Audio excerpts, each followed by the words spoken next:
so hard to ensure that you play your part in building a better country, a better Uganda, even amidst the prevailing difficulties. Thank you very much, fellow citizens. And in a special way, I want to thank the people that have received us in the many districts where we have been holding our campaign meetings, right from the people of Mbarara who received us when we were launching our manifesto. So thank you very much to the great people of Bankole, Mwebare Mnonga, Mwebare Barambanje, Mwebare Mnonga, to the people of West Nile, Awadifo, to the great people of Lango, Afoyo Matek, to the people of Busoga, Mwebare Ino, Mwebare Bakagwa, Mwebare Ino, Mwebare Idara, to our brothers in Acholi land, Afoyo Bear, to the people of Teso, Yalama Noi, to our brothers in Karamoja, Alakaranoi, to our brothers in Bugishu, Manyara Navi, to our brothers in Bukedi and all these other areas. Mwebale Muno. Thank you very much. We salute you. We had gone to different districts in different sub-regions. Of course, before the Uganda police and military rudely interrupted our program. To this end, I send special greetings to the people of Luuka who were arrested from Luuka. But we salute to the people of Luuka for the welcome. We send this message to the people of the people of Kamuli, the people of Mpiji, the people of Masaka, Liantonde, Chiruhura, Mbarara, Isinjiro, Ntungamo, and Rukonjiri districts. We were not able to meet you because of the violent and illegal arrests that you saw, that were of course imposed to us by the state. But we had even been earlier blocked from accessing Kitgum and accessing Sironko and Bujiri. We were not able to go there. I am persuaded, although, that Mr. Museveni was blocking us from seeing these people because he knows the kind of mess that he has created in these places. So he cannot stand us going there to tell them the truth. I am persuaded that he knows that when we go there, we will just show them the mess, which I'm sure they've been seeing for a long time. You notice Museveni stopped me from carrying on our my nationwide music shows because he knew that through music we were showing people the obvious, we were opening people's eyes. And indeed, he stopped me and the team from going around the country to carry on our consultations because he knew he does not want us to communicate, because the more we interact is the more people's eyes get opened. But too bad for him, the people are already fully alert. They understand what's going on in their country. So I salute all efforts, all friends in the struggle that have played their part to ensure that our people are fully awake, because we all see that people are fully awake. Our fellow citizens, while President Museveni and his surrogates are going around holding rallies, holding processions, they are beating us, torturing us, killing people, and throwing us in prisons for doing the same. He knows that even when he was encouraged to postpone the election, he was looking at this COVID-19 pandemic as an opportunity to rig the election, to play his usual game. But again, he realized that not even the pandemic can stop the people from coming out, and that's exactly what happened. Now, having seen that he has no other option, he resorted to his usual brute force, unleashing terror to the, innocent citizens. And that's exactly what was happening. He arrested me and many other comrades and dropped us in Narufenya. Why?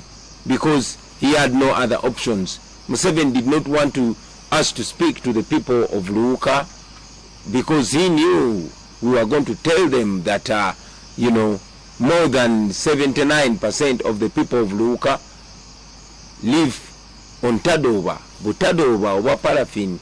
More than 79% of the people of Luuka, with the great resorts that is in Busoga. He knew that we were going to tell them that more than 87% of the people of Luuka rely on firewood for survival. He knew that I was going to tell the people of Luuka that only a quarter, 25% of the people of Luuka have permanent houses. A quarter of the population. He knew that. That's why he stopped us. I mean, by the way, in a special way, abantu ba Luuka mbalamusa kuino gwali mu kisagwa amani okwira kwe wifwe. Lwaki Luuka ndetayo wifwe. Nze baba wange nga tanafwa yankoba nti omu ku badada bange mudi 18 something yaliwe Luuka, era bamuziika Luuka, bali bamweta Bwagu. Era ndikwida kufunayo olunaku lulala nje Luuka eyo kumalanga wiiki ndala nonye ku relative bange ab'omu Luuka, nkidi nti abalala bakaliyo aya abandi basenguka era bajayiganga, era ndidi nti abakaire b'omwiganga baidi omukaire bali beta Bwagu Sekayi, yali mudingu ino awo mwiganga, yafa mu myaka ja 1950s baba we yankoba. Oyo mukaire we dada wange baba oyatola ku erina lya Sekayi nali wa mutabani wange beta Solomon Kampala Sekayi, erina lyali lya dada wange, bali bamweta Bwagu Sekayi, yali mudingu weiganga. Kale no mubona oti abantu b'Obusoga banenda ino ayenze nambenda ino tinsobi baba ze ndi Busoga, ndi mwana wa Luuka. So I salute you, my brothers and sisters. I knew Museveni would not allow me to come and tell you these things face to face, because he has survived by dividing us along tribal lines, along religious lines. But now he sees a generation that's so connected, as if this connection was made in heaven. So he's so scared about us coming together. Museveni did not want me to step in Buyende, because I would have told the people in Buyende that despite paying a lot of taxes, over 70% of them have no access to drinking water. I would have told them that.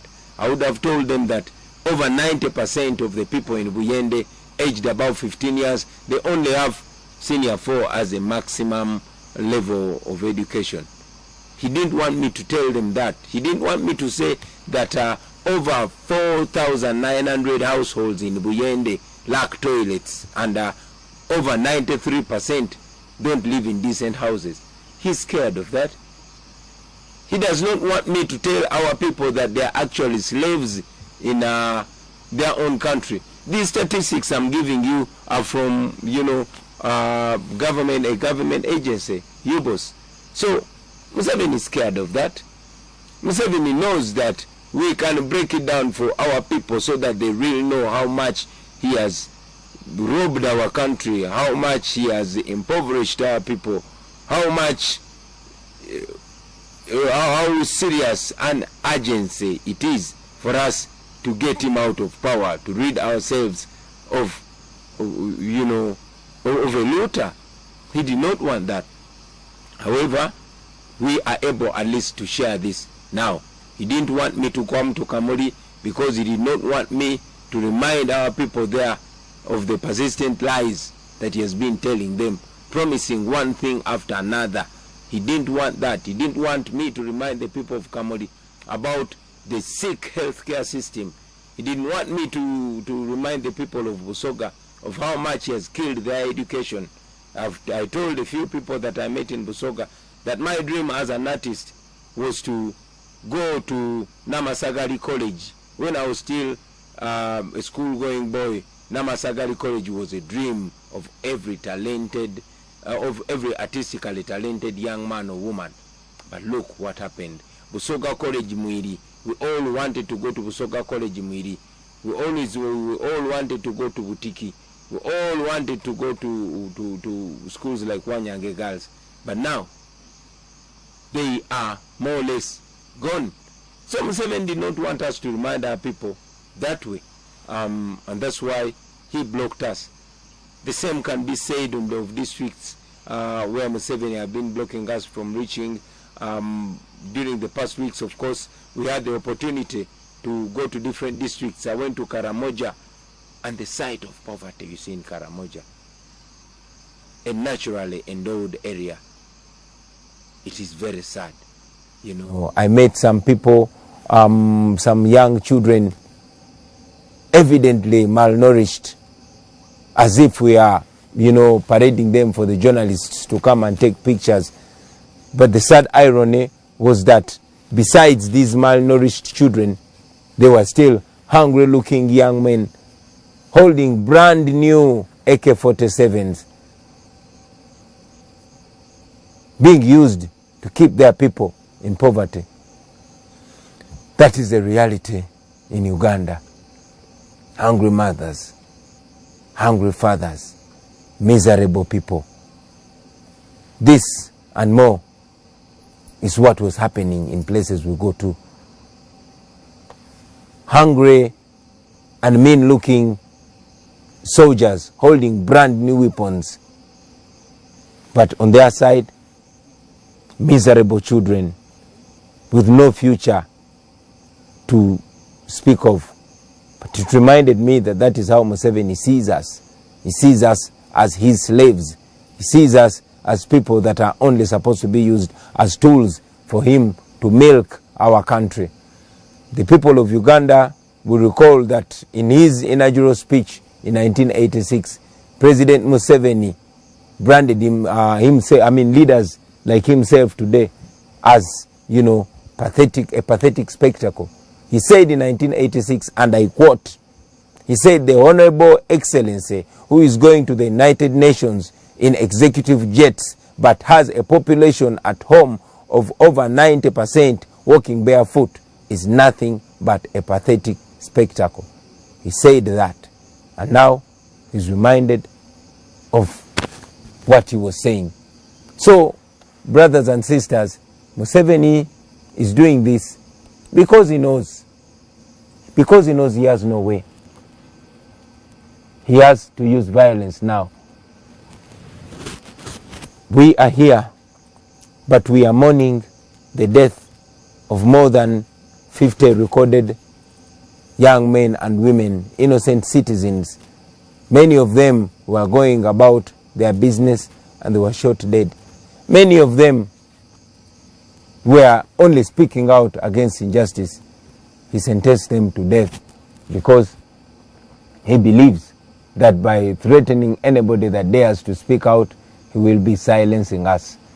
I also saw the Minister of Security, General Eri Tumwine, confirming that indeed their police has the power to execute any citizen. We condemn that, and we continue to tell him that the people of Uganda will be free. Of course, Museveni did not want me to go to Masaka or Chiruhura or Rukunjiri or Ntungamo because he's scared. He does not want people to show support. He has always been claiming that our support is only in the central region, only in urban areas, but I'm sure the truth was clear for everybody to see that indeed the people of Uganda from all corners, from north to the south, from the west to the east, all of them are yearning for change. All of them are ripe for change. You all notice that they've tried as much as possible to brand us as violent. And as I always reiterate to our comrades in the struggle, that we are non-violent and we don't intend to use violence whatsoever to achieve our desired goal. We don't believe in violence. We know the regime is trying as much as possible to brand us violent so they can, respond to us with violence. And sadly, these people that are being used to make violence to innocent citizens, they are equally miserable. I met an elderly man in Nebi who has been a police officer for a long time. He struggled as much as possible, selling even the land that his parents left to him to take his son through school. He has a son who wants to be a police officer. Of course, he studied economics, but after 4 years of graduation, he has not found a job. But this man, all through his career, all through the 40 years of him serving in police, he has been promoted only once. He has lived to witness the sons and daughters of those who are well known fly through the ranks past him. But now, his son wants to join the police. Yes, after his bachelor's degree, he has not gotten a job. He's at crossroads, seeking advice from me. And my advice to him was to vote, to come out and vote, because this cannot be fixed if we don't have a better leadership. This cannot be fixed if we don't have a leadership that considers, merit while promoting the men and women in uniform. Of course, so many other people that I met, the young nurses, there's even a nurse that was, fired for interpreting for me when I went to, where is this before? To Nebi. No, to Pakwach, actually. I was in Pakwach. This nurse is going through trouble for translating words that are not inciting violence, for translating words that are only communicating a message of freedom. My fellow Ugandans, I only want to encourage you to be firm. I only want to encourage you to believe in change that is before our very eyes. We are going to the polls on January 14th. Although Museveni and his people are trying as much as possible to stamp it in our minds that we don't have a right to change our fortunes through a vote, although they've unleashed brute force, trying to communicate to us that even when we vote him out, he has the capacity to rig the election. But I want to give you confidence, my brothers and sisters, that it is possible. We have seen more brutal dictators around us, but the power of the people has prevailed, and the people's voice has ultimately reigned supreme. So I want to give you confidence. I want to give you encouragement. It is sad that we lost our people. It is sad that our country continues to be divided by people that know how dangerous it is to divide us, but we as a generation should stick together. We as a people should remember that we are stronger together and we are more united than divided. All through history, these dictators, they unleash brute force. They use young men and women to brutalize their fellow citizens. But when it's time for them to go, they run away alone. I want to send a message to our brothers and sisters in uniform, those in police, those in the military, those in prisons, and all security agencies. Friends, do not be misled by these men and women whose future is already behind them. Please don't be misled. I want you to remember that you are living in a generation where everything is on camera. And I'm sure you've seen in the past that at the end of the day, each officer that abuses the rights and freedoms of the people ultimately answers individually. We know many of you are good citizens. We know many of you are good officers. I've interacted with many of you, and indeed you have communicated to me that you don't like the orders that you are being given. So I appeal to you to stick by what you are trained. You are not trained to brutalize Ugandans. For you, the police officers, you are trained to protect life and property of the citizens. You are trained to keep law and order. You are officers of the law. For the soldiers, the military men and women, you are trained to protect Uganda and its sovereignty. Your enemies are not the Ugandans. So don't be used. We know also that the regime decided to use some bandits, like historically it's known that the regime has used bandits, or they have been bandits themselves in the past. So they've decided to use some armed hooligans who show up on our streets without uniform, but wielding dangerous guns, AK-47 and others, shooting and murdering unarmed civilians. I want to remind you, friends, that there will be a time of answering questions. So whatever you do, remember that one day you're going to answer. Now, to President Museveni and his anger zone. You have spoken the way I'm speaking in the past. Only that, very disappointingly, you don't want to be reminded of your words. Mr. President, all we are saying is be a man of your word. It is you, the elders, that teach us to keep our word. You say if you're a man, you keep your word. So all we're asking of you, Mr. President, is keep your word. Be a man of your word. You said Africa's problem, and Uganda in particular, are the leaders that overstay in power. You one time said a fundamental change had come to Uganda. You one time said you will not preside over a government where people are killed and you don't know the killer. You one time said that you went to the bush because Obote killed your people, because Amin killed your people.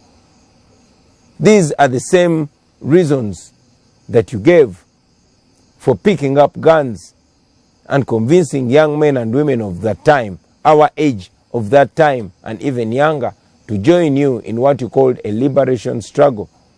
But here we are, 40 years later, you are killing our mothers, you are killing our fathers, you are killing a population who are supposed to be your grandchildren.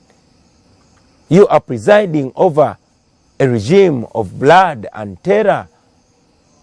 Blood is flowing on the streets. We have appealed to you time and again that we are non-violent. We have appealed to you to respect the words that you've said, to respect the words that you wrote in your books, the words that are in your book by you and your team called Mission to Freedom, the words that are in your book called Sowing the Mustard Seed, the words that are in your book, What is Africa's Problem? I continue to remind you, Mr. President, that we are not going to give up, sir. We are not going to give up because the law is on our side.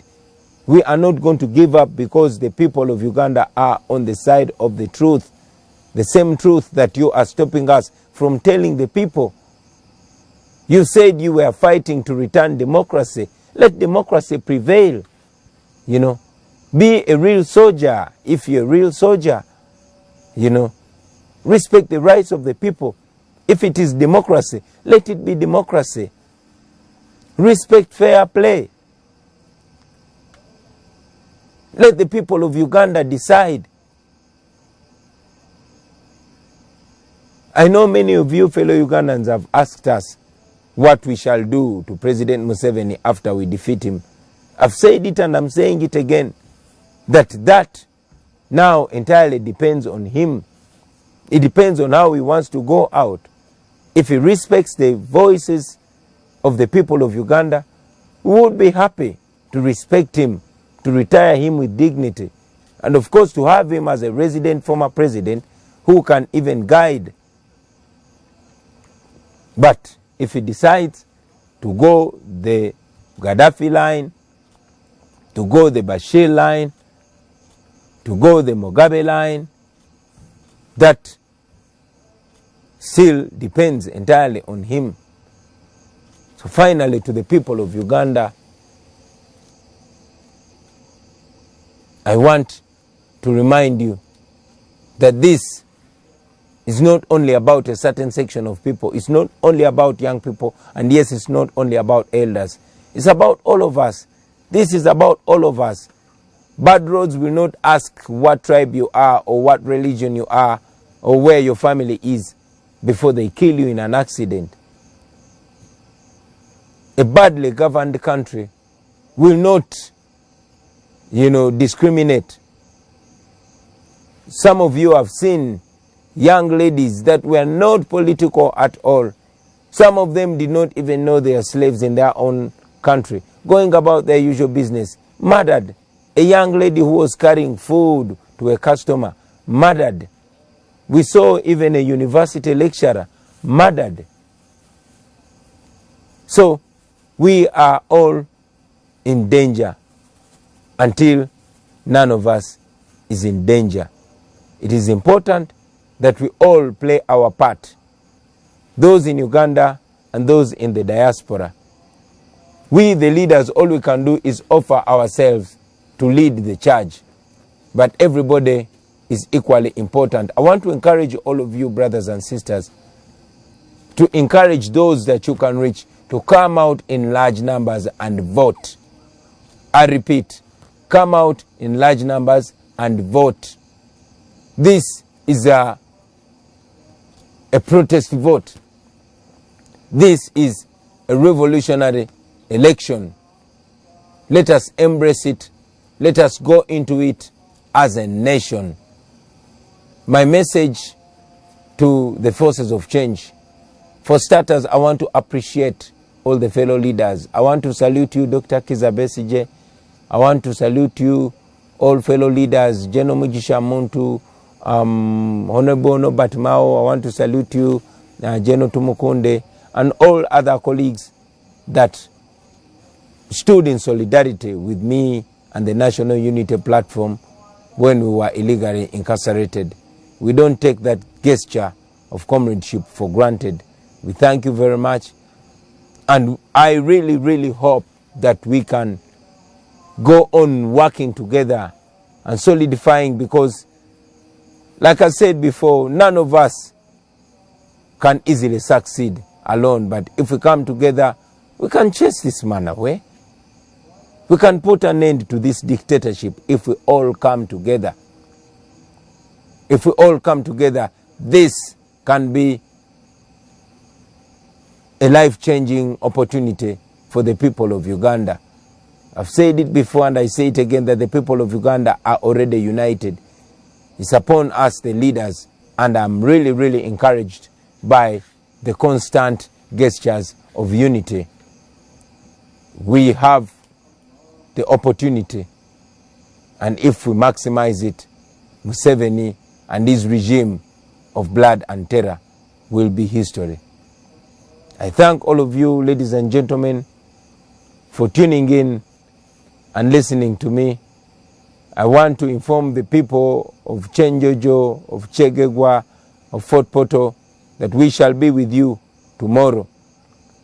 And all areas where we've not come yet, we shall be coming there. The people of Busoga, the people of Sironko, the people of Kitgum, where we've not been able to reach, we are making efforts to adjust our program to ensure that we come there physically so that we share these facts physically, so that we share these truths physically. I know the regime will try as much as possible to block us. I know they'll try as much as possible to ensure that we don't reach you with the message of freedom. So in the meantime, before we come to you, I want to request all the leaders, wherever you are, to ensure that you send this message out there.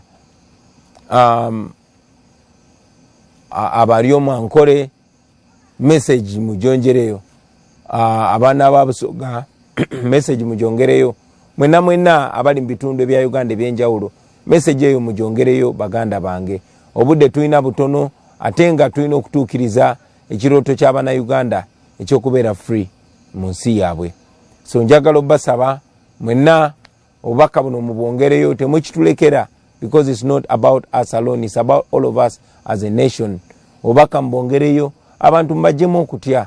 Newankubadde eno gavumenti ya Museveni esazeewo okusumulula ettemu, era nga tumanyi bayinza n'okwongera mu ttemu lyabwe.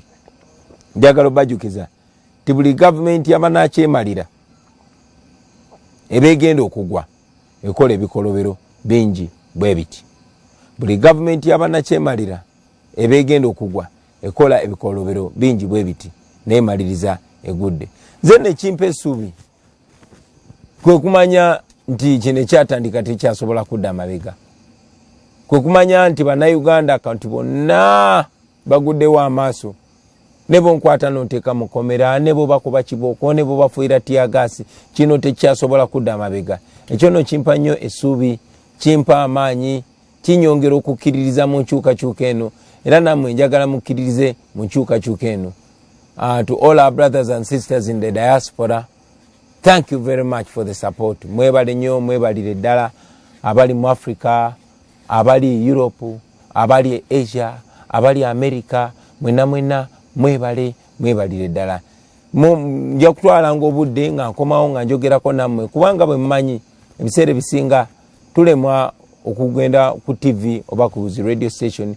Engeri ezisinga obungi gye zaawambibwa, abangi babatiisatiisa, mulabye nti tetulina billboard n'emu, kubanga gavumenti yabagaana okutuwa billboards. Museveni abadde bwakujja kwogerako eri eggwanga, naye bwe twagambye tugenda kujja twogereko eri eggwanga, yakitegedde nti ajja kuswala. Yensonga lwaki tazze kwogerako eri abantu. Ekyo nno kituwa omukisa okwongera okulaga ensi nti takyalina kati kyasobola agamba abantu. Agamba nti tayagala tusinkane bantu physically, nene wano digitally era tasobola. Yagamba nti ayagala kalulu ka scientific, naye n'aka scientific nako takasobola, kubanga tasobola kutukkiriza kugenda ku TV, tasobola kutukkiriza kugenda ku radio, naye Katonda w'amaanyi nti social media wadde yagisaako omusolo, era still tumusangayo era ne tumugobayo. Era nga bwe mujja okulaba ebiseera bijja mu maaso, tujja kufuba okukozesa buli mbeera okulaga bannayuganda ti Museveni takyalina kyatugamba. Ku social media ennamba zijja kweraba. Mu January nga tugenze mu kulonda ennamba zijja kweraba. Asobola okuba abantu tiyagasi, asobola okuba abantu amasasi, naye nga tasobola kola ki? Tasobola kulemesa abantu connectinga. Tumanyi bulungi nti internet yaffe badde interrupted. Every now and then I've been signaled that the internet is being interrupted. But I know that after this message goes out there, lazima you comrades can always watch it again. I want to thank you, ladies and gentlemen, for being part of this. And I want to promise that every now and then I'll be coming to address you. I thank you. I encourage you to go on being assertive. Organize, organize, organize. Ne bwe tuba tetusinkanye mwenna mubeere bakulembeze, ekyokola mukimanyi n'embeera yonna mugimanyi. Njagala kusanya okwebaza bonna bonna abeebeereddemu mu ngeri ez'enjawulo. Mwebale nnyo, mwebalire ddala. Bano abasajja tubasobola, naddala nga tukwataganye, naddala nga tweteeseteese. Tugende maaso n'okunoonya akalulu mufube okulaba nga mutuuka buli wamu baganda bange. Don't leave this only to the politicians.